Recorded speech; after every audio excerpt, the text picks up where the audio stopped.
biasanya saya 80% saya ngomong gitu ya pada kesempatan kali ini. Nah kalau sekarang ada Dokter Yanuar, kalau saya nggak berada di bidang kedokteran, jadi saya nyebutnya Pak Yanuar. Seringnya saya jarang ngomong dokter gitu, karena kita sering diskusi di luar masalah industri kesehatan, seringnya diskusi di masalah teknologi. Dokter Yanuar ini sangat luar biasa karena selain kesibukannya di dalam dunia kesehatan, Dokter Yanuar juga merupakan seorang technology enthusiast.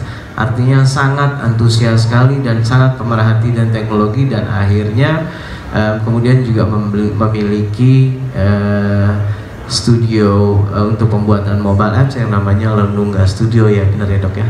Ya. Nah jadi nanti dokter akan banyak menjelaskan mengenai bagaimana teknologi di industri kesehatan, kira-kira apa yang bisa kita implementasikan dalam waktu dekat ini gitu ya. Kita nggak usah bicara masalah AI, kita nggak perlu bicara kecerdasan buatan, kita nggak usah bicara masalah sekarang Google Assistant udah bisa ngapain apa segala macam, expert system, sistem pakar, telemedicine apa segala macam gitu ya. It is a good thing to know, a nice thing to know. Tapi bagaimana teknologi yang within our reach, dalam genggaman kita, dalam jangkauan kita, ini bisa kita lakukan secepat mungkin. Oke, silakan dok. Terima kasih banyak Pak Faiza. Bismillahirrahmanirrahim. Assalamualaikum warahmatullahi wabarakatuh. Matur nuwun rawuhnya dokter-dokter dari Asosiasi Klinik Semarang, Dokter Soraya dan semua teman-temannya, dan juga peserta yang lain yang mungkin ada yang dari industri kesehatan, ada yang bukan. Perkenalkan, saya Dokter Yanuar. Saya pendidikannya, latar belakangnya disampaikan Pak Faiza tadi, saya bukan ahli teknologi. Saya disclaimer dulu, Pak Faiza ini yang dosen teknologi, beliau ini masternya di teknologi. Saya banyak belajar dari Pak Faiza, dan ternyata yang saya temukan adalah Pak Faiza, di kedokteran tidak bisa lepas dari teknologi, dan mau tidak mau terpaksa harus mempelajari teknologi jika tidak mau tergilas gitu ya. Tergilas oleh siapa? Salah satunya tadi Pak Faiza sudah sebutkan, tergilas oleh pemodal besar. Siapa pemodal besar? Yang pasti bukan kita, karena kita modalnya nggak besar. Nah, saya menyelesaikan pendidikan dokter umum di Undip, selesai tahun 2006. Lalu saya melanjutkan spesialis di Bandung 2012. Lalu saya melanjutkan lagi S2 di Undip lagi sampai selesai kemarin 2017. Tapi memang terasa bahwa tekanan teknologi itu semakin keras. Jadi kita berat sekali, nanti saya ceritakan. Nah, kenapa mobile apps? Tadi Pak Faiza sudah sebutkan sangat detail. Ini saya ilustrasikan gambarnya ya. Klinik saya sudah punya klinik fisik. Wah, itu bagus sekali dok. Klinik saya tapi belum punya Instagram. Bikin dok, gratis. Tuh ya, tadi udah disebutkan awal-awal tahapannya ya. Belum punya sosial media, bikin, itu gratis. Belum punya website, bikin, itu relatif murah meskipun banyak yang juga sudah punya. Tapi rata-rata sebagian besar nggak cuma klinik, tapi business owner, bahkan peserta pameran yang di sini pun belum tentu semuanya sudah punya mobile apps. Kenapa? Karena dalam benak mereka, dalam benak kita sebelumnya, mobile apps itu mahal luar biasa. Nah, disinilah peran dari Sanoco. Saya sangat merasa terbantu oleh Sanoco, sehingga Sanoco ini mampu memberikan platform. Platform itu saya ibaratkan seperti panggung. Jadi Pak Faiza ini bersedia menjadi panggungnya untuk platform Sanoco ini, untuk saya dan teman-teman yang lain kalau bersedia dan ingin berminat, itu bisa punya apps juga dengan biaya terjangkau. Tidak perlu membayar yang harganya luar biasa mahal seperti yang dilakukan oleh para raksasa itu. Nah, kalau saya sudah punya sosial media dan yang lain-lain, ngapain lagi masih harus pakai mobile apps? Nah, semua usaha bisnis itu pasti membutuhkan channel marketing. Tapi kalau di kedokteran nggak boleh marketing. Oke, saya rubah bahasanya dengan channel edukasi. Ya. Bagaimana cara edukasinya? Tentu saja kita taruh di website kita. Kalau punya website, Dr. Enggar dari Karyadi, pasti di Karyadi websitenya sudah detail sekali dan jelas. Tapi non sewu itu website milik rumah sakit tersebut. Bagaimana dengan sosial medianya? Pasti sudah punya juga. Oke, bagus. Tapi pasti teraksesnya berbeda-beda. Kalau mau ke website, ketik ini ya, www bla bla bla bla. Kalau mau ke IG kita, add ini ya, bla bla bla bla bla. Kalau mau ke YouTube kita yang ini ya, bla bla bla. Akibatnya apa? Pusing. Ini mau lewat mana nih? Informasi yang mau disampaikan kita taruh di sini ternyata nggak diakses, taruh sini nggak ada, nggak lengkap. Jadi kita kalau mau lengkap, ya semuanya di maintain. Nah itu butuh biaya juga, khusus dedicated person untuk handle itu semua. Nah, dengan mobile apps itu ternyata semua ini kita bisa jadikan satu di satu kotak, di satu tempat, yaitu mobile apps tadi. Kenapa harus pakai mobile apps? Karena klien kita sekarang, baik di kedokteran ataupun kedokteran, mulai banyak didominasi oleh golongan kaum milenial yang tidak bisa lepas dari HP-nya. Jadi kalau kita mau reach ke mereka ya via HP mereka itu, gitu. Karena HP mereka itu yang dipercaya. Saya sudah punya websitenya. Beberapa website memang bagus, akan tetapi tidak semua mobile friendly. Jadi begitu dilihat pakai HP, tulisannya kecil-kecil. Mau dilihat di zoom meleset gambarnya kanan kiri, wah udah nggak enak banget. Jadi males. Ketika males, ya nggak diakses, nggak dibaca. Padahal misalnya Dr. Mugi udah tulis artikel tentang kesehatan apa di situ. Tapi karena tidak bisa terbaca dengan nyaman, tidak terbaca, tidak termanfaatkan. Jadi lebih mudah digunakan, lebih nyaman, lebih cepat. Kemudian kalau kita sudah istilahnya beberapa website itu penampakannya nggak bagus di HP. Nah, untuk app sendiri ada dua jenis. Nah, ini saya sedikit istilah teknis, tapi saya coba tidak teknis karena saya coba dengan bahasa dokter secara sederhananya gitu ya. Bikin apps itu ada yang repot, ada yang nggak repot. Kalau mau repot, itu dokter harus siapin lapangannya dulu, bangun mesin-mesinnya, bikin satu persatu, baru nanti akhirnya jadi setelah sekian bulan kemudian dan mempekerjakan banyak orang dan mengeluarkan biaya banyak. Itulah native apps.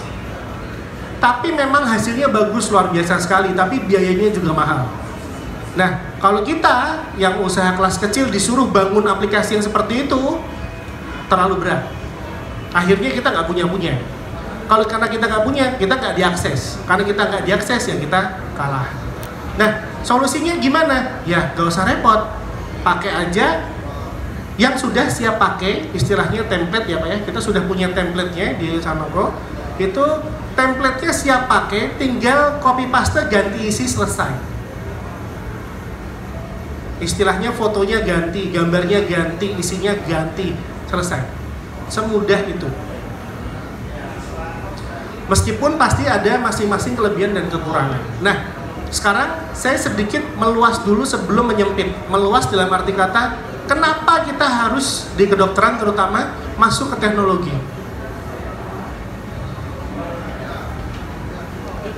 10 tahun yang lalu, dokter kita semua pasti merasakan gini dok, kalau beli minuman kan sama mbak-mbaknya ya dok, mbak mau beli minum gitu ya. Sekarang sudah nggak ada lagi mbak-mbaknya, langsung mesin. Tapi pertanyaan saya adalah, apakah di dalam mesin ini ada mbak-mbaknya yang nerima duit terus ngasih botol? Tentunya enggak. Jadi pekerja dia hilang. Begitupun foto. Tapi kalau dokter kan nggak mungkin. Nah, jangan salah dok. Ini sudah ada barangnya di Cina. Orang datang, masuk ke kotak ini lewat pintu ini, duduk, video callan sama dokternya, tangannya masukin ada mesin tensinya, terus dia diperiksa, konsultasi, lalu keluar, ini kotak obatnya, lalu dapat langsung ambil dari sini, langsung pulang. Ini sudah ada, sudah ready dan sudah komersial di Cina. Itu sudah sah ya? Di Cina sudah. Ya. Pertanyaannya di Indonesia sudah sah atau belum? Belum. Pertanyaannya di Indonesia udah ada yang beli dan taruh di mall-mall belum? Belum. Tapi saya nggak tahu tahun depan. Saya nggak tahu 5 tahun lagi. Saya nggak tahu 10 tahun lagi. Non sewu, kalau kita anggap X tahun lagi barang ini masuk dan diizinkan, nggak tahu gimana caranya. Orang milenial lagi nge-mall sambil jajan bubble, sambil makan mie, terus dia sakit. Dia keluar dari mall dulu, mampir ke kliniknya dokter, atau dia langsung masuk kotak ini. Dia langsung masuk kotak ini, dok. Ini tantangan kita. Kalau mau pakai kata yang lebih keras, ini musuh kita, teknologi ini. Dalam arti kata apa? Kalau kita masih konvensional aja, siap-siap dilibas sama mereka. Masalahnya satu harga kotak ini pasti mahal. Siapa yang sanggup beli ini? Yang punya duit besar. Maka mereka akan beli 1000, taruh di 1000 mall di Indonesia, laku, sudah selesai urusannya. Pastinya bayar. Nah, kita masih praktek non sewu seperti ini kan, dok? Di klinik siapa yang dokter masih pakai kertas, dok? Masih kan, dok? Oh, masih. Musuhnya begini, dok. Meskipun sekarang sudah ada beberapa medical record yang elektronik. Nah, di Indonesia bebannya atau masalahnya adalah satu, akses teknologi itu kita timpang dalam arti kata sinyal di Jawa itu kenceng, dok, kalau merah makin kenceng. Tapi di luar Jawa, terutama daerah Indonesia Tengah Timur, itu sinyal agak susah. Itu baru ngomongin sinyal. Sekarang kita ngomongin bukan sinyal deh, dokter. Sama dok ternyata. Dokter di Pulau Jawa makin merah makin banyak, itu banyak banget di Jawa, dok. Tapi yang mau ke Indonesia Tengah dan Timur, apalagi kemarin ada kasus yang di Papua, semakin sedikit, semakin nggak ada yang mau ke sana. Yang jadi masalah apa? Mereka yang di sana nggak bisa akses. Kalau mereka nggak bisa akses, maka solusinya apa? Nah, ini yang jadi masalah. Jadi pisau bermata dua, yang dalam tanda kutip bagus untuk masyarakat karena mempermudah akses, tapi di sisi lain berpotensi merugikan di pihak profesi dokter, dalam hal ini pemilik klinik. Nah, siapa di antara dokter yang hadir sekalian atau audiens yang hadir yang merasa gaptek, angkat tangan, menurut saya, dok. Oke. Kalau merasa gaptek, maka kalau konsekuen dengan gapteknya, HP-nya harusnya yang kayak gini, dok. Siapa yang HP-nya masih kayak gini, dok? Pasti enggak kan, dok? Udah ganti yang baru kan, dok? Berarti dokter nggak gaptek, dok. Ya, karena kalau gaptek bener, butuhnya paling ini, dok. Telepon sama SMS, sama main Snake, udah selesai. Jadi, dokter,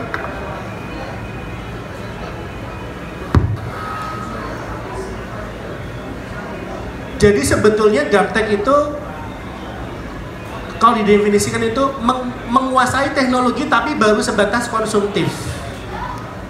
Jadi dokter sudah konsumtif HP yang baru tapi penguasaannya minimal. Ada yang lebih parah, dok, butek, dok, bukan gaptek lagi, tapi buta teknologi, sama sekali nggak pakai HP. Nah, ini lebih parah. Kita kan nggak masuk sana, ya. Ada yang lebih bagus, yang diharapkan itu meletek, dok, ya. Nah, melek teknologi. Artinya apa? Dia udah paham tentang teknologi dan internet dan sudah mendapatkan tambahan penghasilan dari situ. Ini yang kita mau menuju ke sana. Seharusnya. Meskipun ada kelompok yang cantik, mereka canggih banget. Inilah mereka yang bikin unicorn dan lain-lain. Level kita sama mereka jauh karena memang mereka keterampilan, pengetahuan dan modal besar sekali. Kita mau ngejar ke sana berat. Ya, kita nggak usah cantik-cantik, meletek aja cukup. Minimal nggak butek, ya. Bernaik dari gaptek ke meletek, ya. Sepakat, ya? Nah, kalau gaptek dalam hal teknologi itu statusnya sebagai pengguna aja. Jadi dokter akan selalu keluarin duit untuk beli HP baru. Itu di urusan teknologi HP. Tapi kalau di urusan teknologi kesehatan bagaimana, dok? Nah, biasanya lebih parah. Teknologi kesehatan malah nggak gaptek lagi, butek. Karena perkembangannya banyak sekali, cepat sekali. Tadi Pak Faizi udah singgung, ada AI, ada apa segala macam. Saya nggak yakin semuanya bisa paham itu, sehingga kita apalagi tentang teknologi itu tambah parah. Maka dari itu minimal kita berniat dalam hati mulai dari sekarang untuk mau bertumbuh, belajar hal yang baru. Jadi saya sangat menghargai Dr. Enggar, Dr. Mugi, Dr. Soraya dan semua sekalian yang mungkin bukan eranya dulu waktu belajar nggak ada kayak gini, tapi sekarang masih mau belajar. Saya sangat menghargai itu. Jadi teknologi itu sudah bagian dari kedokteran modern dok. Tidak bisa tidak, harus ada teknologi di situ. Teknologi bukan lagi luxury, tapi needs. Nah, yang jadi masalah adalah teknologi yang mana. Saya nggak akan bahas detail tentang teknologi 4.0. Intinya makin lama makin canggih. Nah, canggihnya itu kayak gimana sih? Yang paling canggih-canggihnya adalah kurang lebih seperti ini dok. Jadi pasien di rumah pakai HP bisa masang sensor di badannya, lalu sensornya ngambil data medis, saturasi, tensi, gula darah dan lain-lain, nanti dikirim ke server, servernya masuk ke komputer di rumah sakit dan di dokter. Semua pakai teknologi ini. Ya non sewu, nggak mampir klinik lagi dok. Ya, dan saya tambahkan sedikit dokter bahwa ini sekarang sedang kita implementasikan di salah satu rumah sakit tipe C di Bogor. Tipe C, bukan tipe B, bukan tipe A. Ngeri dong, Ya. ngeri. Artinya kalau kita tahu aja enggak, terlibas. Meskipun untuk yang ini masih cukup mahal biayanya, ya. Betul. Akan tetapi nanti seiring waktu akan makin murah. Nah, ketika itu kita harus aware. Oh, sekarang masih mahal nih. Ya non sewu ibarat kata mobil aja dong. Oh, ini Alphard baru 800 juta nih, cuman Alphard second udah 200 misalnya. Ya kita bisa seiring waktu nanti pasti kita terjangkau. Cuman kita tahu bahwa kita ada niat suatu ketika nanti mau beli Alphard, jadi nggak pakainya Avanza terus gitu. Jadi kita mau upgrade, kita mau naikin. Nah, yang jadi masalah Pak Faizal nggak cuma teknologi 4.0, teknologi kesehatan yang sederhana aja kita ketinggalan jauh sekali. Sejak tahun 90-an, peak teknologi di Amerika tuh naik terus. Di Indonesia kita udah nggak sanggup ngikutin karena krisis ekonomi. Kita nggak sanggup beli alat medis canggih, kita nggak sanggup beli ini beli itu, nggak sanggup, uangnya nggak ada. Konsekuensinya apa? Pelayanan kita back to basic. Non sewu tensinya masih pakai raksa dong. Sekarang udah ada yang digital. Sama-sama bisa tensi, bedanya kita nggak usah pasang stetoskop di situ. Masalah akurasi itu ada standarnya. Tapi maksudnya begini, tensi raksa sama tensi digital, teknologinya itu lebih tinggi yang mana? Digital. Nanti nggak tensi digital loh, jam, tangan itu bisa tensi loh. Jadi nggak pakai tensi lagi. Sementara kalau datang ke klinik, dia datang si milenial nih udah pakai jam yang bisa tensi, di tensi pakai klinik, di klinik pakai tensi yang raksa. Ya non sewu, dia akan melecehkan. Kliniknya kuno, jadul, nggak mau ke situ lagi. Itu udah pasti. Nah, yang jadi masalah adalah setiap perkembangan teknologi akan selalu ada perpecahan atau pembagian kelompoknya. Akan selalu ada orang yang menjadi inovator, penemunya, paling cuma 2,5% dari populasi. 13% menjadi pengikut awal. Lalu ada yang mengikuti kemudian mayoritasnya, lalu mengikuti belakangan, tapi akan tetap ada yang selalu tertinggal di belakang dan nggak mau ngikut. Nah, ini introspeksi diri, jangan-jangan profesi kedokteran kita ini masuk di zona yang biru nih. Kita nggak mau ngikutin nih. Konsekuensinya apa? Kita ketinggalan.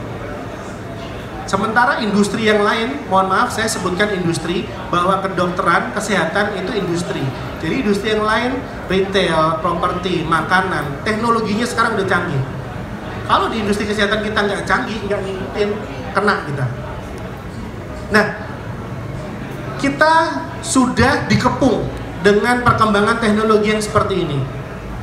Saya nggak akan bahas satu persatu, ini satu hari selesai seminar, mungkin 2 hari juga nggak selesai. Tapi ini gambarannya. Kita hilangkan yang biru, karena yang biru itu urusan rumah sakit. Kita urusin yang diri kita sendiri. Minimal yang oranye. Yang oranye aja masih ada banyak. Oke, kita ambil satu aja, minimal mobile health. Kita fokus di satu, mobile health. Nah, apa itu mobile health? Kalau tadi ancaman kita adalah kotak yang ada di mall tanpa dokter, langsung video call keluar dapat obat, tapi itu belum ada izin di Indonesia. Saya kasih lihat yang sudah ada izin di Indonesia. Ini dia sudah ada izin di Indonesia. Mungkin dokter sebagian sudah tahu atau ada yang belum tahu, ada yang sudah install, ada yang belum install, ada yang sudah pakai bahkan. Ini aplikasi namanya Halodoc. Halodoc itu konsultasi dengan dokter lewat HP video call, kemudian dokternya nanti memberikan rekomendasi obat, lalu obatnya dikirim ke rumah lewat Gojek. tanpa ada pemeriksaan fisik. Tidak ada sentuhan sama sekali. Tidak ada sentuhan sama sekali. Melanggar undang-undang praktek kedokteran, harus saya sebutkan di sini, mohon maaf, akan tetapi tidak ada yang menindak. Kalau kita yang melanggar, cepat tindakannya dong. Tapi faktanya seperti ini. Jadi dia repot di rumah, tinggal panggil, nanti obat datang. Yang kedua adalah medical. Medical sedikit berbeda konsepnya, karena dia dokternya datang ke rumah dong. Seperti GoFood. Jadi dokter mau makan apa, pencet, datang makanan.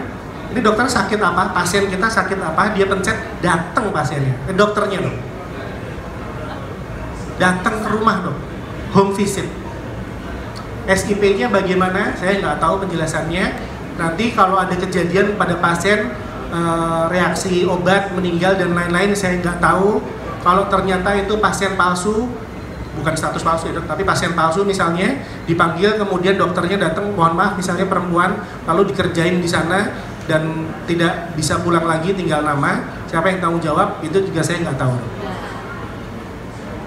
Jadi masalahnya banyak.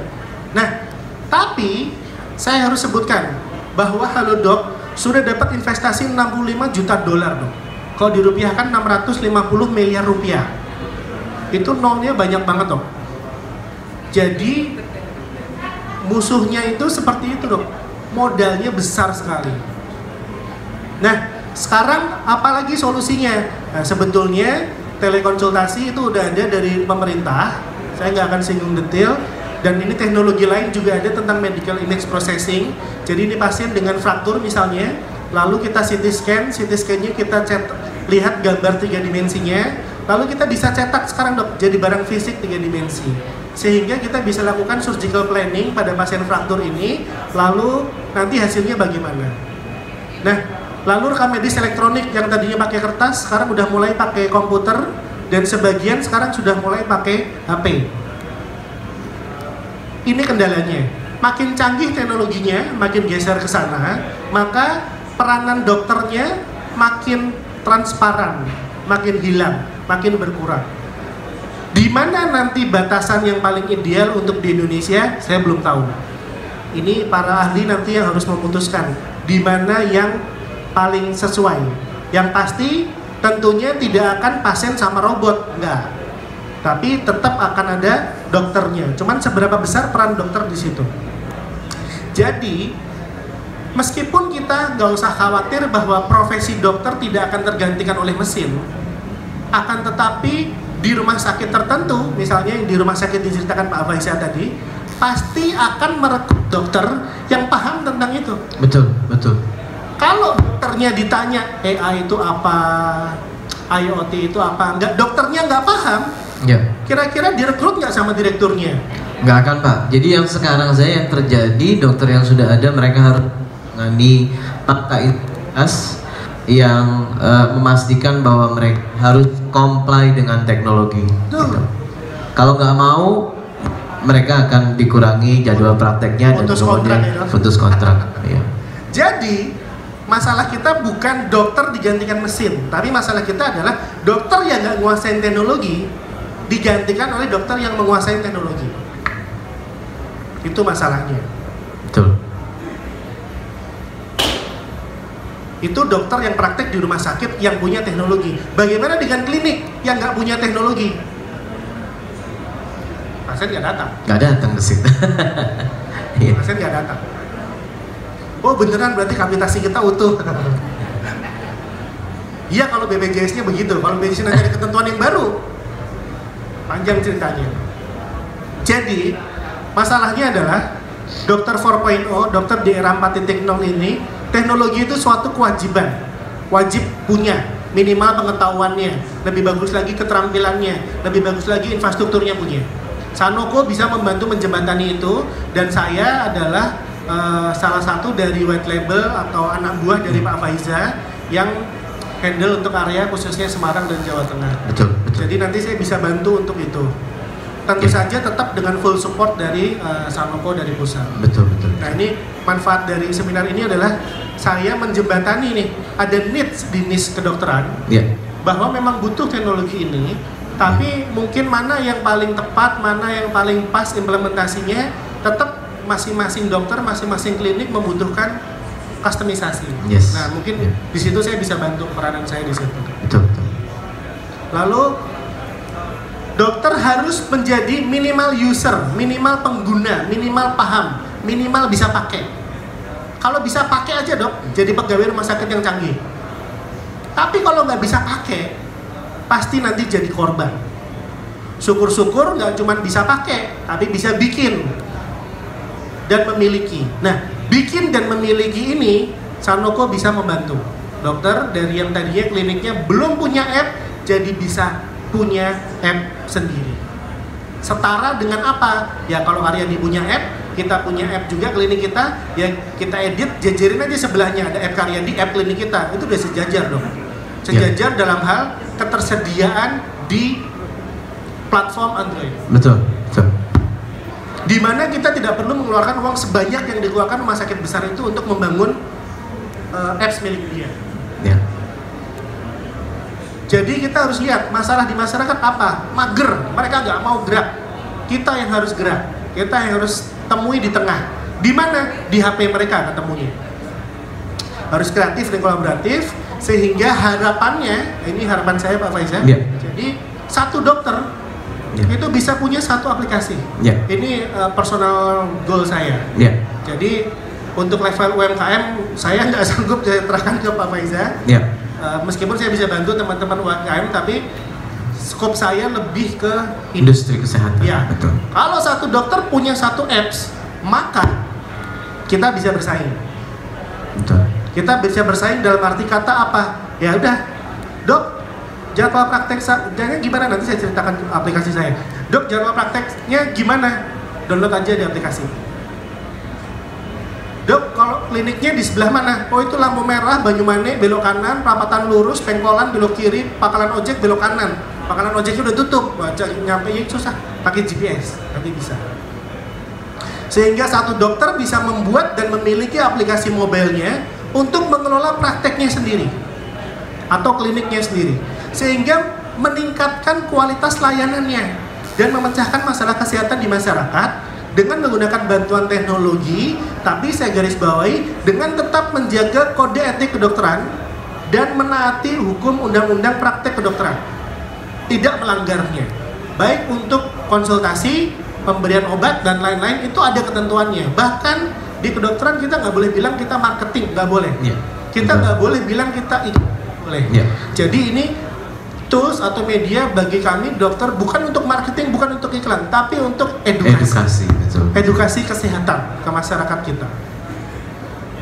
Sehingga kita bisa menjadi tuan rumah yang berdaya dalam industri layanan kesehatan di Indonesia minimal.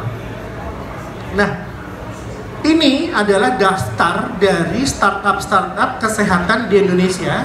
Penuh ini layarnya Pak. Penuh layarnya. Penuh layarnya.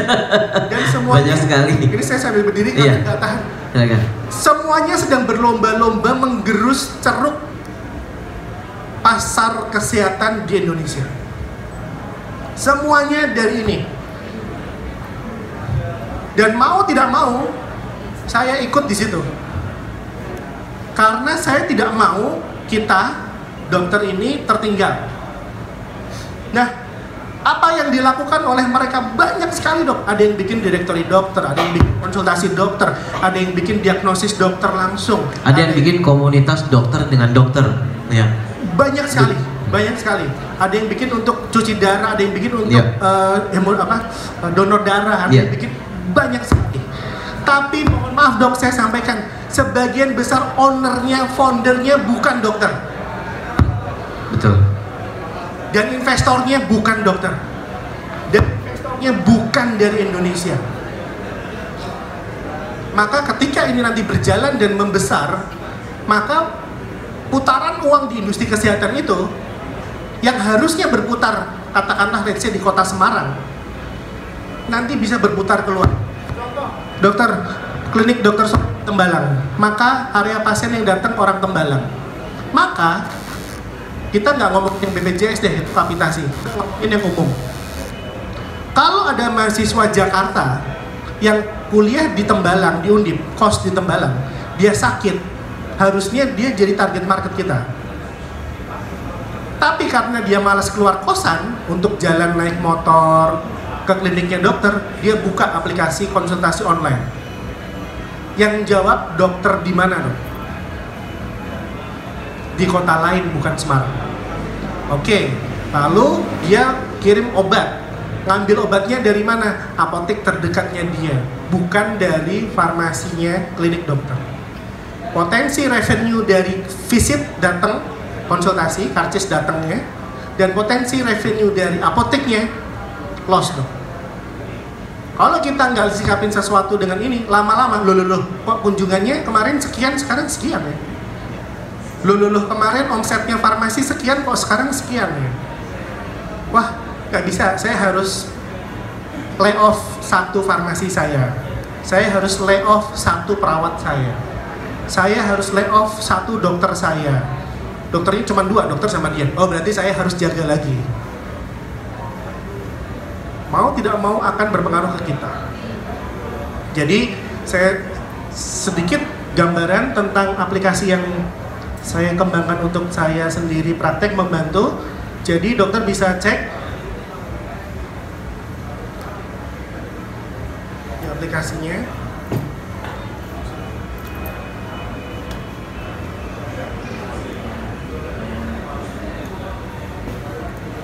Jadi saya sudah punya satu aplikasi di Android namanya Langga Studio.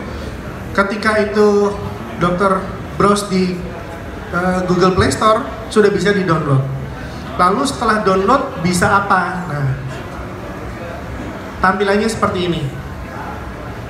Jadi karena saya praktek, maka saya bikin menu periksa THT.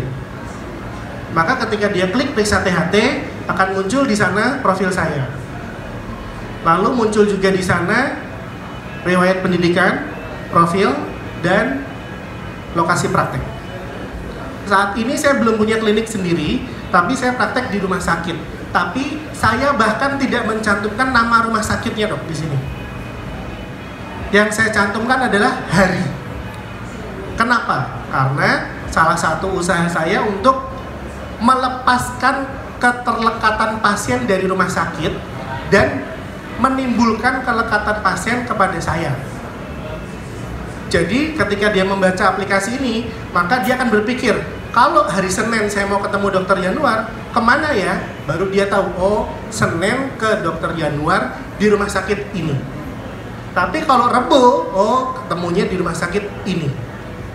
Mohon maaf kalau rumah sakitnya yang didulukan pasti berbeda kasusnya dong. Kenapa? Karena ketika kita datang ke rumah sakit itu, oh dokter Januar nggak praktek hari ini, maka dia akan langsung melanjutkan pernyataan tadi dengan kalimat berikutnya, hari ini yang ada dokter X, Y, dan Z.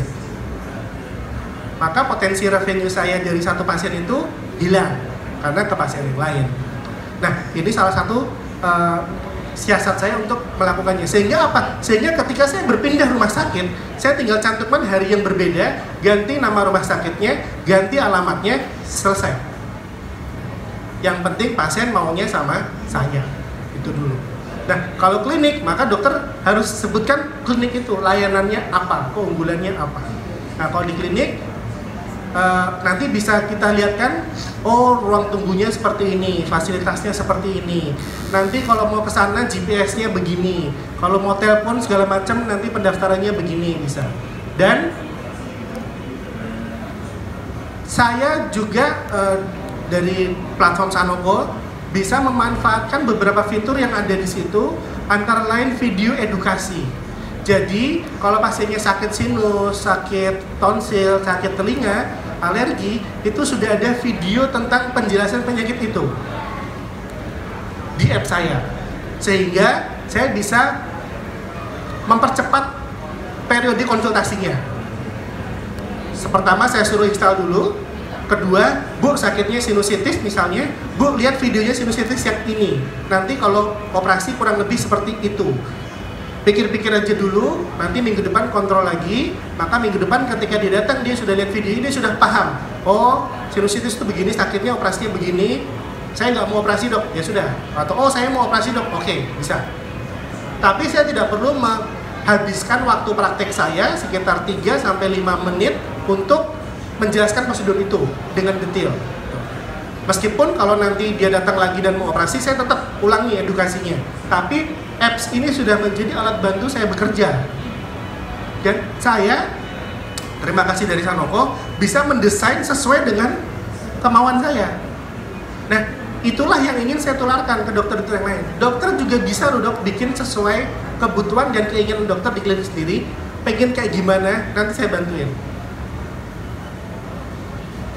Lalu apalagi isinya? Nah, banyak dok. Jadi kalau tadi disebutkan menyinggung sedikit tentang e-commerce, maka di sini saya juga punya bisnis-bisnis lain yang saya cantumkan di situ. Jadi kalau dia nggak nyantol ke saya untuk periksa kedokterannya, bisa nyantol ke saya untuk masalah yang lainnya. Misalnya beli baju, kebetulan istri saya jualan baju, saya taruh di sini. Ada sajadah, ya taruh di sini. Ada makanan, saya taruh di sini. Maka aplikasi ini selain jadi media edukasi pasien praktek saya, harapannya bisa jadi media belanja pasien saya. Maka kalau pasien saya belanja, ya kalau ada yang dia suka dan butuh dan ada di situ bisa. Maka saya nggak boleh ngomong kenceng-kenceng nih. Nanti dokter kliniknya jadi kayak Indomaret Mini dong. Tapi nggak usah ambil franchise-nya. Tapi pakai nama dokter, pakai app yang ada nama dokter. Barangnya dokter ambil dari mana, urusan dokter terserah. Taruh di klinik, mau belanja online pun sudah ada bucketnya, sudah ada toolsnya. Jadi kita tidak saja mengandalkan dari satu transaksi, yaitu dia sakit periksa. Tapi kita bisa menambah jumlah transaksi channelnya dari selain periksa sambil nunggu beli minum, sambil minum beli makanan, sambil beli makanan ada mainan, ada baju, mungkin di depan ada cuci motor, ada cuci mobilnya. Jadi satu dokter sudah punya satu unit usaha yang diferensiasinya banyak. Dan tinggal nanti dokter pilih mau buka apa, mau mie keju itu pojok sini ada, nanti habis ini lihat aja dalamnya ya. Nanti yang minuman bubble situ ada yang jual juga franchise-nya. Nanti mau yang minuman yang apa, milk tea ada juga yang jualnya. Jadi mungkin dari saya itu yang bisa saya sampaikan. Terima kasih saya sampaikan sekali lagi kepada Pak Faiza. Sama-sama. Karena berkat bantuan dari Pak Faiza, saya jadi belajar banyak dunia baru. Dan ini membuka wawasan saya. Dan karena saya juga domain utamanya sebagai dosen, inilah yang saya kerjakan ke mahasiswa saya yang baru. Jadi mahasiswa sekarang sudah terpapar dengan begini dong. Saya bikin course untuk mahasiswa 20 orang, bikin apps, lalu tentang digital entrepreneurship, dokter 4.0. Minggu depan hari Sabtu jam 8 di FK Undip Aula GSG juga ada lagi DNA, Doctor of the New Age.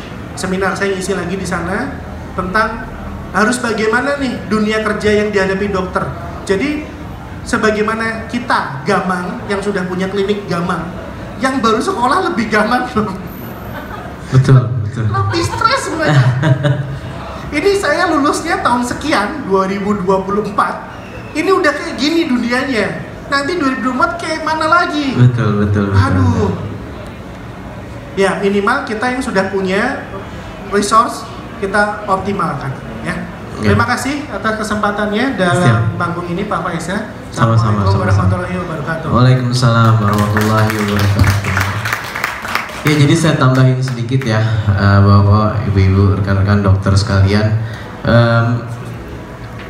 saya sendiri sebagai praktisi IT di luar kita punya platform ini, kami juga terima beberapa project dari industri kesehatan. Jadi yang sekarang tadi saya sempat singgung di rumah sakit tipe C di Bogor, itu memang awalnya karena ada tekanan dari chain hospital, mulai buka di Bogor chain hospital, ada ya international chain hospital, ada Siloam, ada apa, semua yang pada mulai buka di situ, yang dalam 3 tahun terakhir mengakibatkan adanya penurunan omset sampai dengan 30%. Ya. Tadinya dia merupakan salah satu rumah sakit nomor 1 di Bogor, rumah sakit swasta dan rumah sakit yang cukup cukup melekat lah di mata masyarakat gitu ya. Makin turun, brandnya sudah kuat, brandnya sudah sangat kuat gitu ya. Jadi pada waktu itu ngobrol sama saya, ketemu, pada akhirnya kita buat planning 5 tahun ke depan, dan gak main-main. Planning 5 tahun ke depannya nilai transaksinya sampai 1,5 juta US. Mulai dari penyiapan infrastruktur sampai dengan aplikasinya. Aplikasi yang sekarang sedang kita siapkan itu aplikasi online dictation. Jadi dokter-dokter bisa dari voice dirubah ke teks untuk berkomunikasi dengan TS. Jadi kalau dari dari radiologi mau kirim surat ke dokter yang mengirimkan pasiennya ke radiologi, udah nggak perlu diketik lagi, udah nggak perlu dibuat suratnya, jadi dia tinggal ngomong, terus kemudian voice-nya langsung diterjemahkan ke dalam bentuk teks, dikirim langsung ke dokternya. Itu satu. Terus juga untuk diagnosa dia nggak perlu ketik, dia cuma ngomong di dalam HP-nya, terus kemudian itu langsung switch ke teks gitu ya. Nah, yang sekarang juga problemnya waktu itu yang kita atasi untuk rawat jalan, yang sekarang sudah ya dok. Jadi yang patut diperhatikan itu pasien tuh datang ke rumah sakit tuh sakit, ya, bukannya happy, bukannya seneng, itu sakit. Kalau pasien datang ke rumah sakit terus sakit, disuruh nunggu 30 menit, disuruh nunggu 1 jam untuk daftar, untuk ini dan segala macam, makin lama makin kesini makin runyam gitu. Jadi kita berikan solusi melalui mobile apps-nya online registration. Jadi pasien secara online bisa melakukan pendaftaran, kemudian secara berkala akan diinformasikan oleh mobile app sekarang udah nomor berapa. Dan mobile app-nya itu akan mendeteksi keberadaan pasiennya ada di mana. Jadi kalau jaraknya dia dengan rumah sakit 15 menit, 25 menit sebelum dia dipanggil itu sudah dikasih alert, Bapak berangkat dari sekarang. Jadi begitu berangkat, begitu nyampe rumah sakit tinggal nunggu 5-10 menit terus langsung diperiksa. Begitu selesai diperiksa, nggak tebus obat, nggak tebus apa segala macam, langsung pulang. Obatnya langsung dikirim ke rumah oleh rumah sakit. Gitu. Nah kalau sekarang juga sama seperti itu, tapi dibawa atau diambil sama Halodoc. Iya, sama Halodoc. Nah sekarang dia nggak mau karena data pasiennya diambil sama Halodoc. Nah dari situ kita bikin platform sendiri. Tahun depan juga kita akan bikin buat geriatri, buat pasien-pasien yang sudah tua. Kita bikin wearable device ditaruh di tangannya supaya kita bisa monitor pulse-nya. Kalau pulse-nya ada di bawah dari normal, itu kita langsung kirim alert ke ke rumah sakit. Nanti rumah sakit akan melakukan pengecekan ke rumah atau melalui telepon pertama atau datang home visit tadi, dok. Jadi memang electronic medical record sekarang bukan hanya mencatat pada saat rawat jalan atau rawat inap, tapi proses di tengah-tengah gitu ya, itu yang akan kita catat.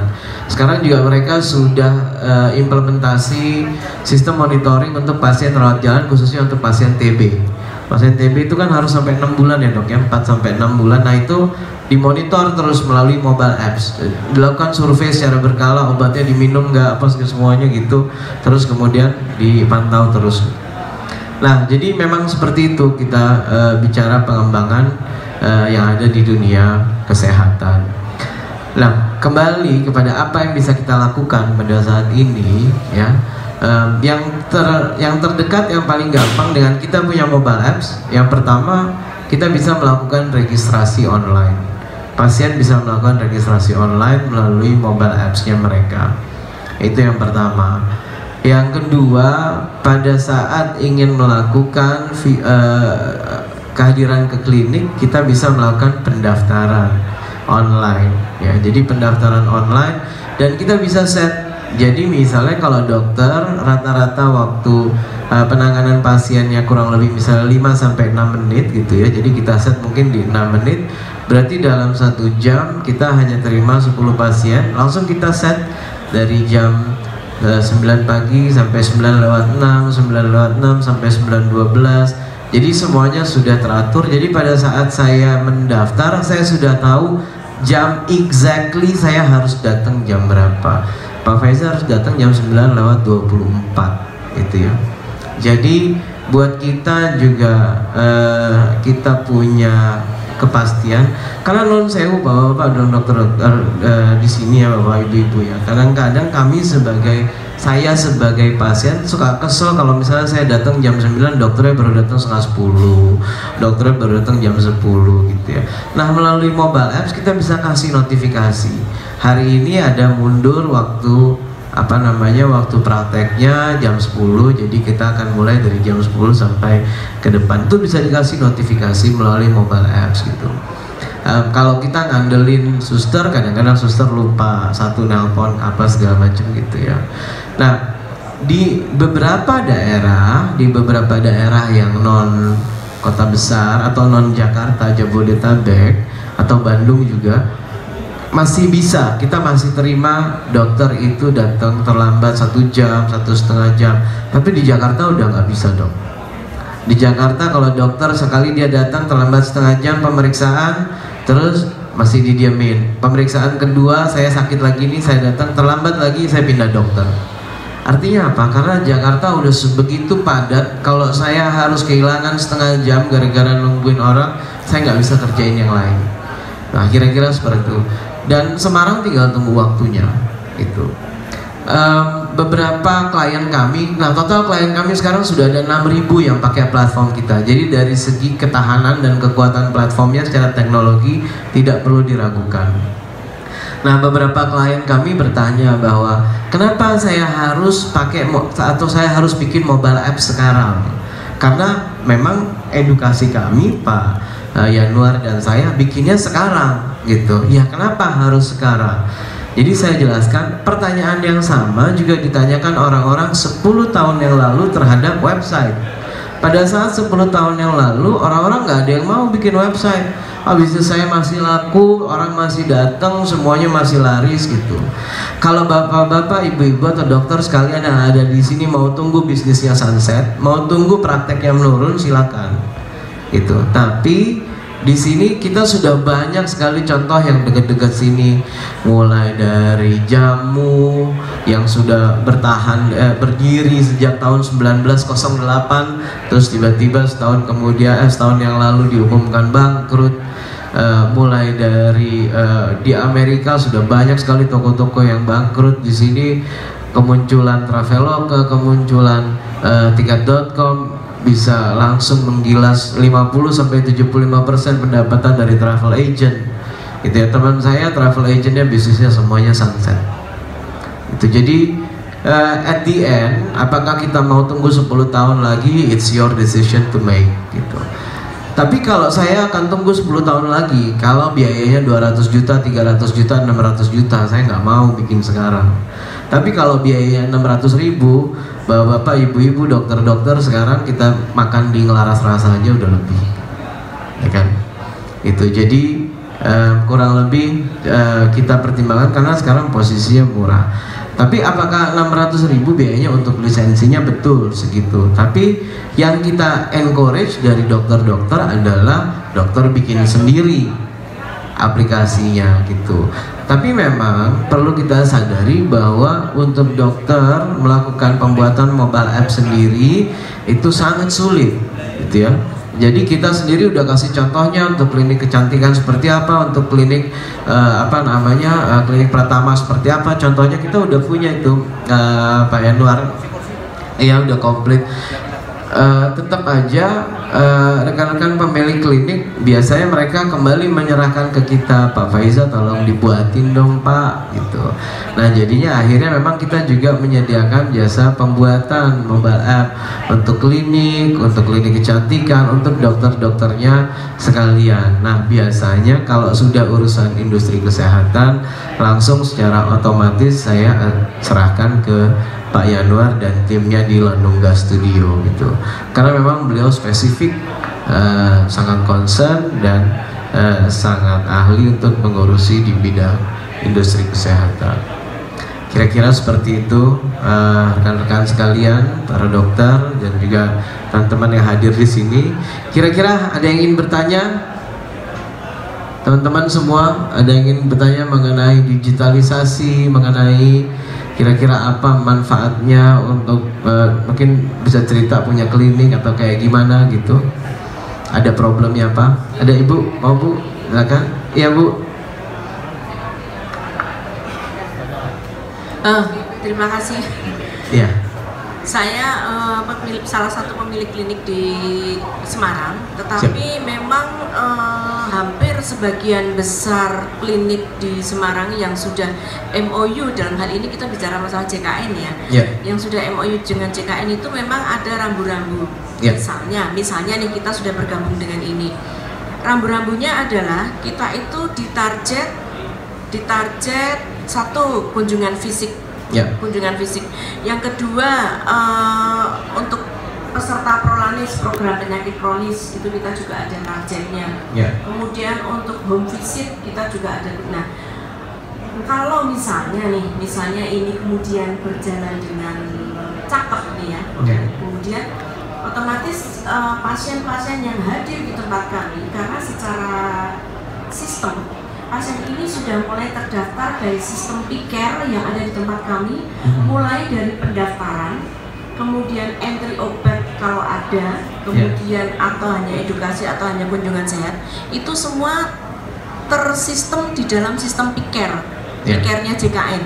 Nah kalau misalnya ini nanti berjalan, mungkin kan berarti kan hanya edukasi atau komunikasi atau apa, kemudian kunjungan di tempat kami bisa menjadi berkurang misalnya nih. Kalau berkurang tidak sesuai dengan target, tidak sesuai dengan indikator yang dikeluarkan oleh JKN, dalam hal ini adalah BPJS, sudah pasti dan ini sudah terbukti bahwa jumlah kapitasi kami akan dikurangi. Nah, ini memang maju kena mundur natap buat saya saat ini, karena memang saya bisa dikatakan gaptek walaupun HP-nya baru, gitu ya. Itu tapi anyar tenan asli. Nah, inilah kita memang sempat galau nih, mak-mak rempong di sini nih, ya. Nah, memang selama ini kita memang masih berjalan secara seperti biasa, secara konvensional, bahwa datang, ketemu, ada sentuhan. Memang katanya dokter itu harus menyentuh pasien gitu.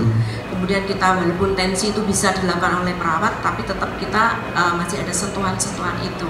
Nah mungkin solusinya apa, kita atau saya dalam hal ini kudu kok ngendi gitu loh, supaya memang zaman now dan next itu sudah memang wayai seperti ini. Supaya kita bisa tetap, karena sekarang terus terang saja ada pabrik besar farmasi yang sudah menyebarkan apoteknya dengan klinik pratamanya di sekitar klinik-klinik kami. Tentu saja kita memang worry. Betul. Semua kecamatan, bahkan semua satu jalan raya saja ada 2 gitu. Dan ini dia sudah mega, kalau saya sudah mega, dan ini memang dalam hati kecil saya dan teman-teman ini sudah worry. Bisa jadi mereka kan ya duitnya sudah nggak hitungan M lagi, udah T lagi gitu, nolnya sudah rak cukup. HP diketik di HP itu nolnya udah nggak cukup gitu. Nah mungkin kami ingin solusi mulai start dari mana, bla bla. Terima kasih. Oke, jadi dok, saya ceritakan yang umumnya, nanti ditambah sama dokter Yanur yang lebih spesifik ya. Jadi kita tidak akan menghilangkan sentuhan tadi. Yang kita lakukan justru adalah bagaimana pada saat mereka mikir, mereka nggak datang ke klinik triliunan tadi, tapi yang kita lakukan adalah mereka datang ke kliniknya dokter gitu. Nah, satu hal yang bisa kita lakukan adalah personalized service. Jadi bagaimana, kan kita ada istilah di kedokteran itu bukan dari produk sentrik, bukan dari dokter sentrik, tapi dari pasien sentrik. Yang butuhnya seperti apa? Nah itu ya. Oke. Nah selanjutnya selanjutnya yang bisa kita lakukan yang pertama adalah kita memastikan dokter tahu pasiennya dokter siapa aja. Pada saat dokter saya wajibkan untuk tahu pasien dokter siapa aja, 150 mungkin dokter ingat, 60 ingat, tapi kalau sampai pasiennya ribuan dokter nggak akan ingat. Nah, di situ mobile app kami berperan. Sehingga pada saat orang melakukan registrasi tersimpan di dalam sebuah CRM sistem, CRM itu Customer Relationship Management, di dalam sebuah dashboard CRM yang bisa kita lihat kapan saja. Dan pada saat dokter ingin berkomunikasi dengan mereka, dokter bisa berkomunikasi melalui notifikasi di mobile apps. Itu pada saat kita registrasi. Nah, pada saat kita registrasi, terus kemudian mereka sudah menjadi bagian dari keluarga besar kita tinggal memberikan edukasi kapan dan di mana pada saat mereka membutuhkan, mereka akan tetap datang ke tempatnya dokter. Pada saat dokter terus-menerus memberikan edukasi kepada mereka seminggu 3 kali mengenai hidup sehat, bahaya hipertensi, bagaimana pola makan yang bagus, bagaimana cara kita berolahraga yang baik. Pada saat mereka sakit, saya yakin pasti on top of their mind yang terpikir adalah dokter dan kliniknya, bukan klinik yang sudah tersebar di mana-mana tersebut. Karena apa? Karena kita merasa bahwa saya dapat informasi banyak ini dari kliniknya dokter, bukan dari klinik yang satu lagi. Itu yang menurut saya menjadi bagian dari personalized service gitu. Nah, service itu yang kalau kita lakukan setiap hari secara rutin, dokter akan capek. Tapi kalau dilakukan melalui mobile apps yang sudah memiliki sistem, kita bisa atur kapan kita memberikan informasi, kita tinggal taruh tadi videonya, kita tinggal taruh apa semuanya ada di situ. Terus kemudian mungkin kita perlu satu admin yang berkomunikasi sama mereka gitu ya, untuk bisa memastikan bahwa mereka kesehatannya tetap terjaga. Itu bisa kita lakukan seperti itu gitu. Nah, jadi awalnya pada saat kita punya mobile apps adalah yang pertama kita registrasi. Yang kedua pada saat pendaftaran, seperti yang saya bilang dok, di rumah sakit besar dan rumah sakit yang bahkan yang sudah punya sistem, pendaftarannya kadang-kadang absurd menurut saya. Jadi saya telepon, saya mau daftar di Poli, terus kemudian oke, bapak sudah telepon, bapak harus datang juga ke sini memastikan bahwa bapak benar-benar datang dan kemudian nomornya memang bisa dipakai gitu. Nah, sementara kalau kita pakai mobile apps, karena jamnya sudah pasti, waktunya juga sudah pasti, sudah tinggal ikutin itu aja gitu. Kalau satunya nggak ada, ya sudah tinggal kita loncat ke yang selanjutnya, loncat yang selanjutnya. Jadi untuk registrasi dan pendaftaran rawat jalan itu menurut saya itu oke, itu bisa kita lakukan. Terus kemudian kita mungkin juga bisa yang namanya ada panic button. Kalau misalnya lagi sakit kita pencet, terus kemudian atau kita submit, ada satu form kita submit, nanti ada orang dari kita telepon, entah dokter punya satu fasilitas ambulans atau fasilitas apa namanya penjemputan untuk bisa datang ke klinik. Itu menurut saya satu hal yang cukup bagus gitu di dalam mobile apps ya. Dokter Yanuar mungkin silakan ditambahkan dok. Matur nuwun Dokter Enggar ini beliau juga di manajemen Rumah Sakit Karyadi juga, sehingga memang sudah istilahnya visinya udah banyak jauh melihat gitu ya. Tapi kalau pertanyaan seperti tadi non sewu jawabannya dari saya juga belum tahu nih kita mesti ngapain. Karena satu, kita harus duduk bersama dulu, brainstorming dulu, masalahnya apa, prerequisite syarat dari BPJS apa, kita pengennya apa, tools yang kita punya apa, nanti fitur yang kita pakai apa. Dalam platform Sanopo itu ada sekitar 30 berapa gadget, 50 gadget. Gadget itu apa? Gadget itu fungsi.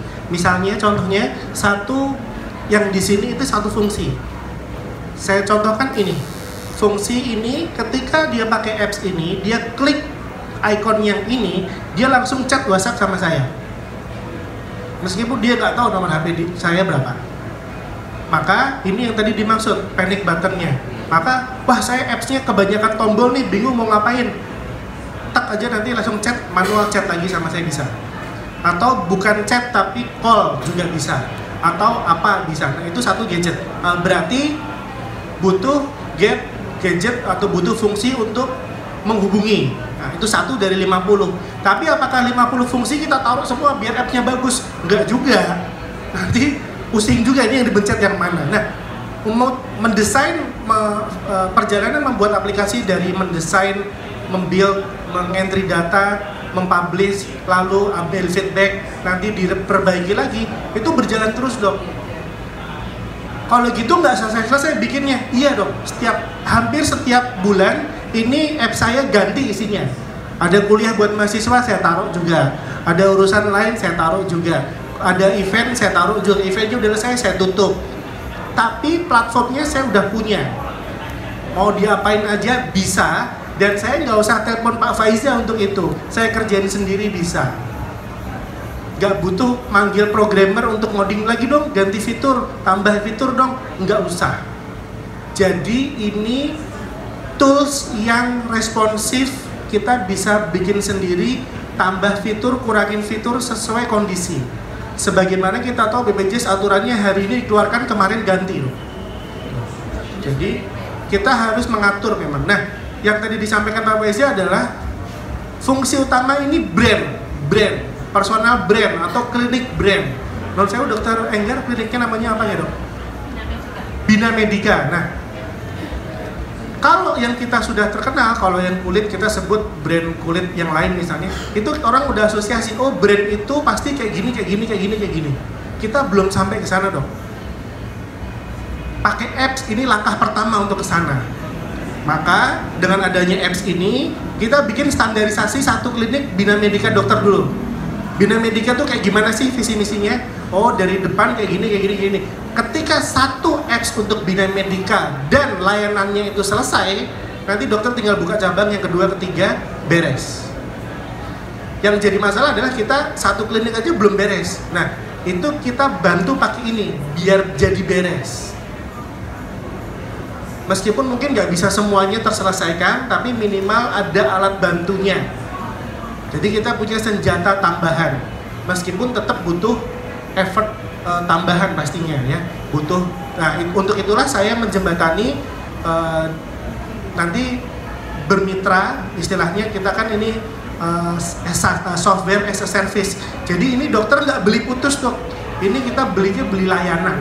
Layanannya dapat aplikasi plus support. Supportnya apa? Supportnya online. Kalau di kota itu kebetulan nggak ada cabangnya, ya non sewu dihandle sama Pak Faiza langsung dari pusat. Tapi kalau di Semarang, saya domisili di Semarang dan area Jawa Tengah saya masih bisa cover. Kemarin saya juga habis handle klinik kecantikan di Kudus. Kita datang ke Kudus 1 hari training, ownernya 2 suami istri plus adminnya 2. Kita training adminnya itu farmasis, apoteker. Dari yang tadinya kerjaan dia apoteker, sekarang dia udah bisa update aplikasi, udah bisa ngatur fitur.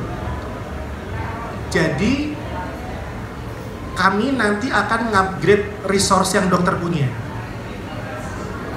upgrade klinik yang dokter punya, kurang lebih seperti itu.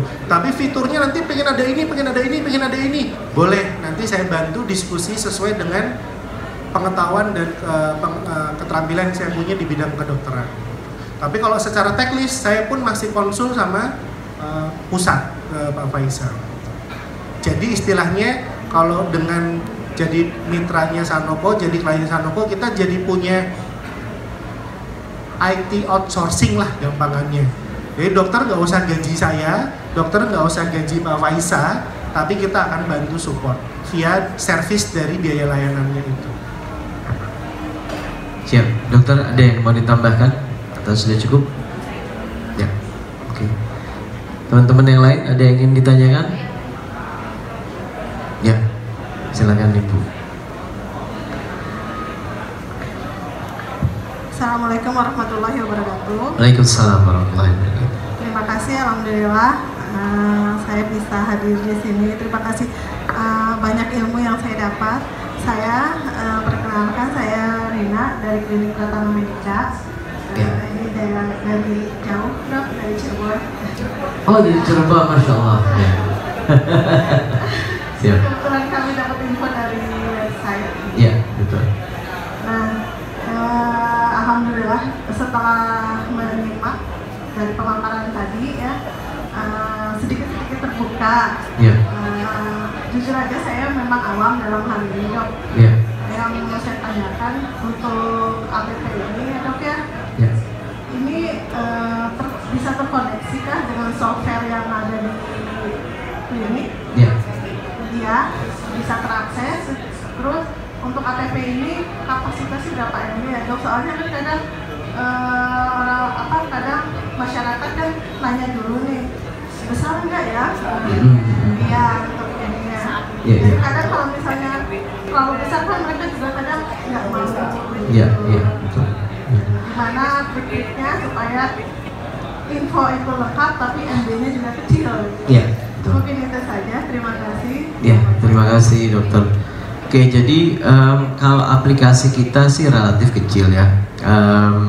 Setiap untuk instalasinya rata-rata di bawah 30 mega. Jadi mungkin antara 16, 18 sampai 20-an mega gitu ya, jadi kecil. Jadi di bawah 50.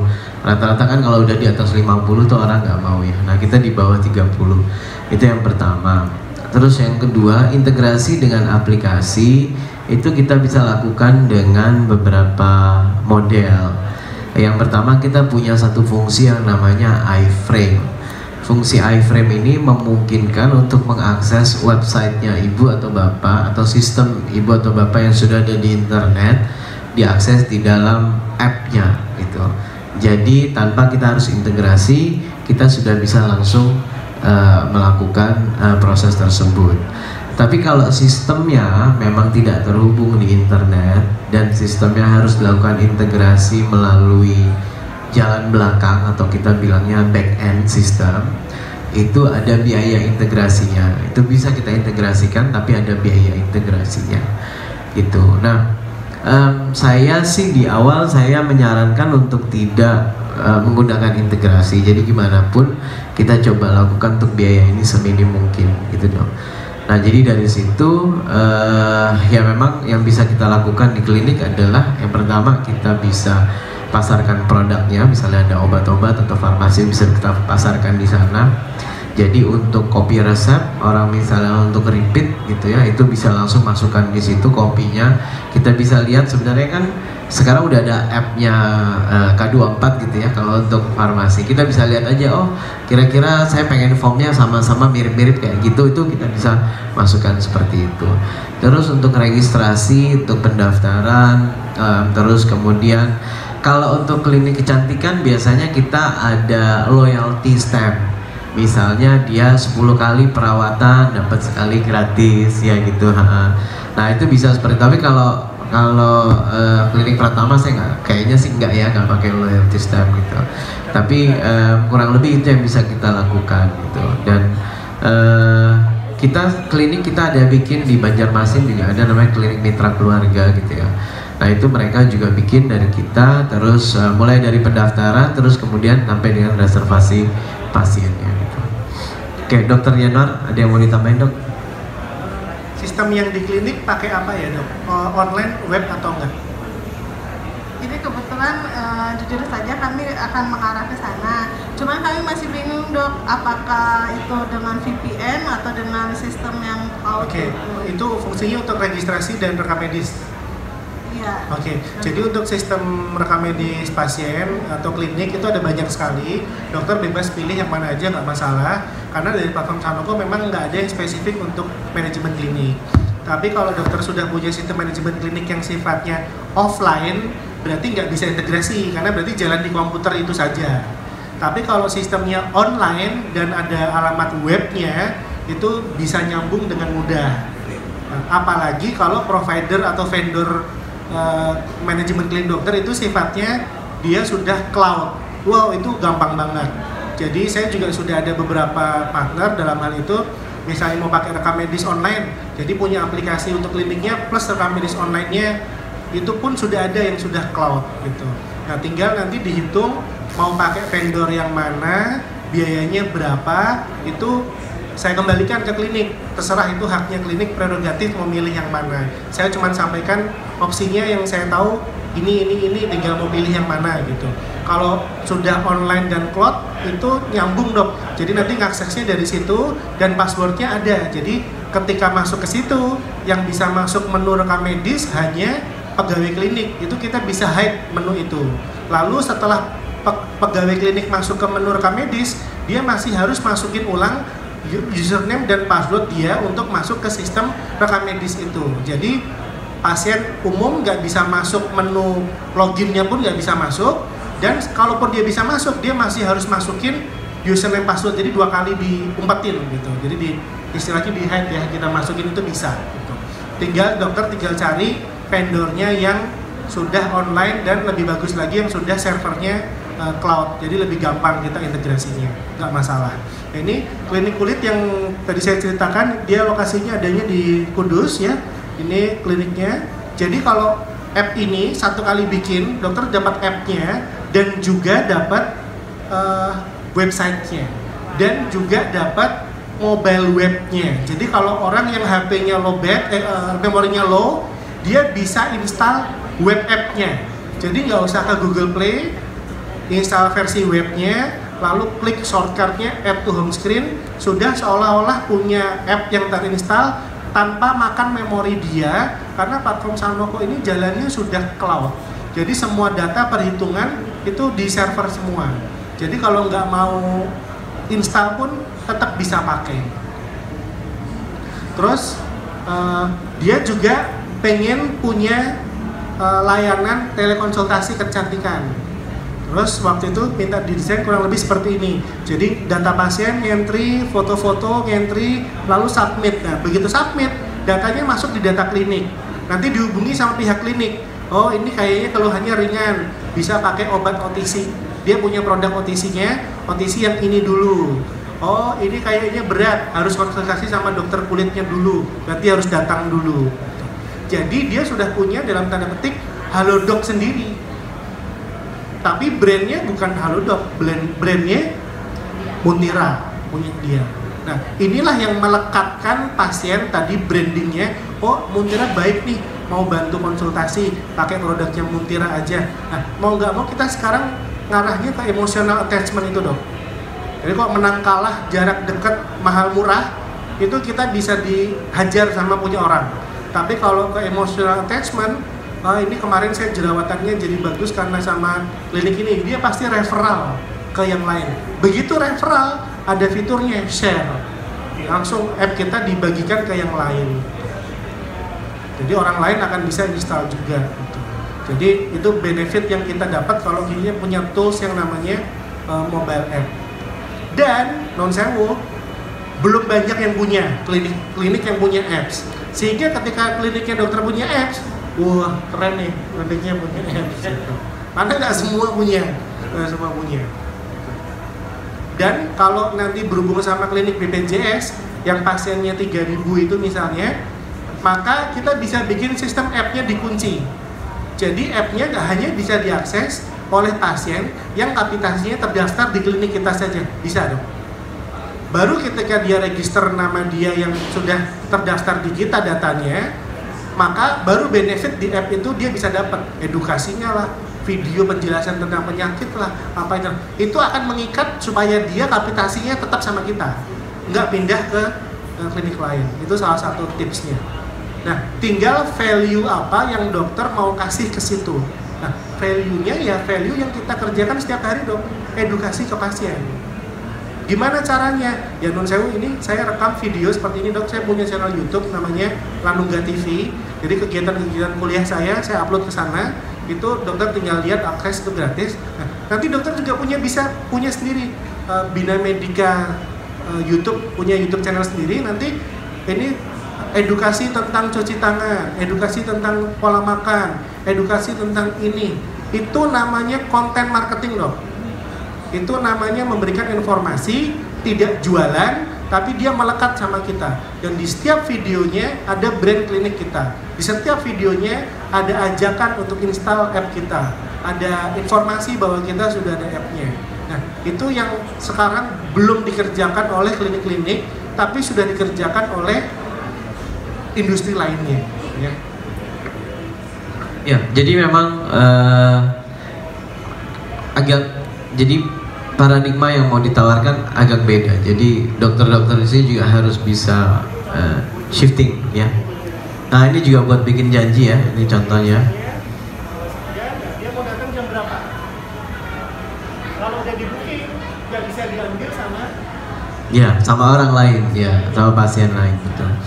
Gitu, ya. Atau tutup lebaran sebulan, tutup. Ya. Ya.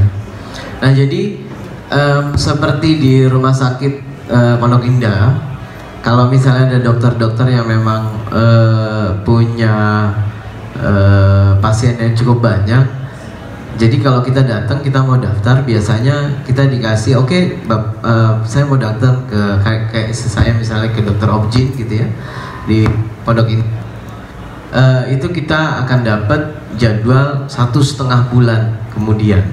Nah, kenapa bisa datang jadwal sampai 1,5 bulan kemudian? Karena ya punya datanya dari mobile apps, punya datanya dari sistem gitu kan. Jadi kita bisa atur sampai 1,5 bulan kemudian. Nah, kira-kira seperti itu.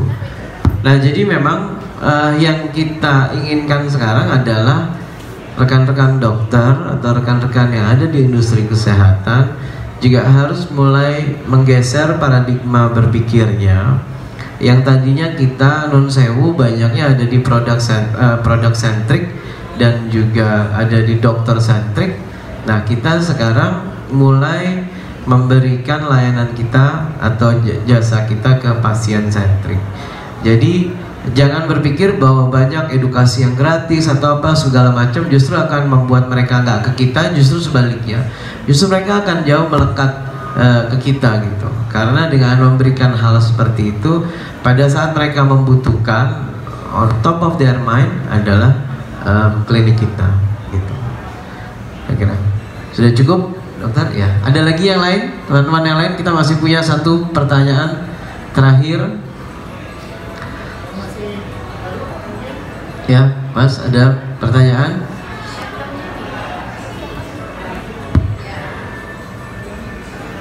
Ya.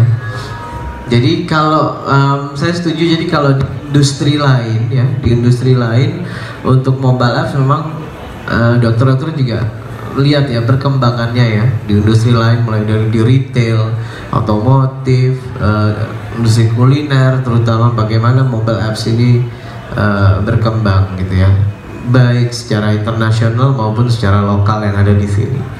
Gitu. Nah, even di lokal sendiri ya sekarang kita mengencourage UKM untuk maju, UKM untuk punya mobile apps-nya sendiri. Gitu.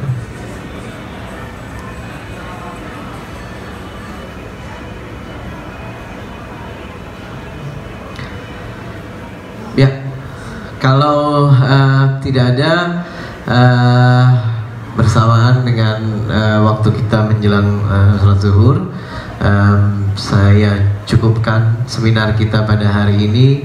Sekali lagi saya ucapkan terima kasih kepada Dr. Yanuar dan tim Landungga Studio yang menemani saya di sini. Biasanya saya sama Om Freddy ya, biasanya sama Om Freddy gitu, tapi sekarang Om Freddy pensiun dulu 2 jam gitu. Jadi bisa ngobrol-ngobrol di sini. Kemudian juga temanya juga saya happy banget. Biasanya kita temanya generik, tema umum gitu ya, bagaimana untuk bisnis, untuk organisasi. Tapi sekarang temanya sangat spesifik untuk industri kesehatan. Harapannya bahwa rencana atau niat yang dimiliki oleh Dr. Yanuar, One Doctor One App, itu bisa segera terwujud dengan cepat. Amin ya rabbal alamin. Terima kasih banyak. Saya tutup seminar kalian ini. Wabillahi taufiq wal hidayah. Assalamualaikum warahmatullahi wabarakatuh.